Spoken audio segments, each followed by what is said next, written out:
3 ways to build your brows. If you have skinny, almost non-existent brows like mine and you want them to look full and textured, you are 3 steps away. Let's get into it.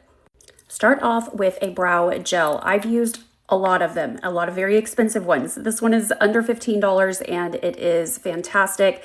You gotta squeeze pretty hard and you want a pretty good amount, and you're gonna push this through your brows backwards and forwards, okay, a couple of times, and then start brushing them upward.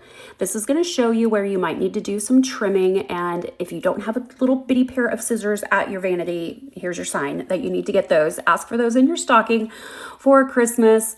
And let's do the other brow. So we're brushing them up, and then I like to laminate mine to my forehead. You can use the back of a brush or a spatula or just your finger, but pressing them down like that is going to give you the ability to really see in between the hairs where you need to do some filling in. It's also creating a vertical line on your face, a lot like clothing. Vertical lines make you look leaner and thinner. Your vertical lines in the hairs of your brows on your face is going to make your face look a little bit leaner and can actually take years off by giving you lift as well. So brow gel is step number 1. Step number 2 is use a powder. This is the Blonde Brow Powder from Science of Pretty. And we're just going to use a little brow brush and brush some of this powder into the hairs to give them texture and to fill in the skin underneath. So the powder is very different from a pencil. It just has a completely different texture to it. It's going to have, this one is going to be a different color from the pencil that we're going to use as our third step. And we're just going to brush a little bit of powder into it. This particular powder is great for really pale brows. If you have gray hair, red hair, or pale blonde, and you have a hard time finding a brow product that isn't too yellow or too ruddy, this is a great taupe color that works beautiful on pale brows.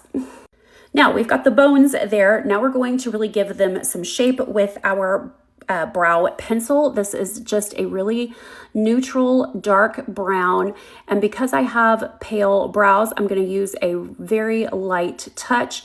I'm going to draw a baseline at the base starting just before my brows start and going to the arch, and then from the arch down to the tail. I'm using a very, very light touch because I don't want the marks to be too bold or too dark. And now I'm just going to start at that line and start making hair-like strokes upward. And then as I get to the tail, I'll aim those down toward the ear. And then you can use the spoolie to brush through.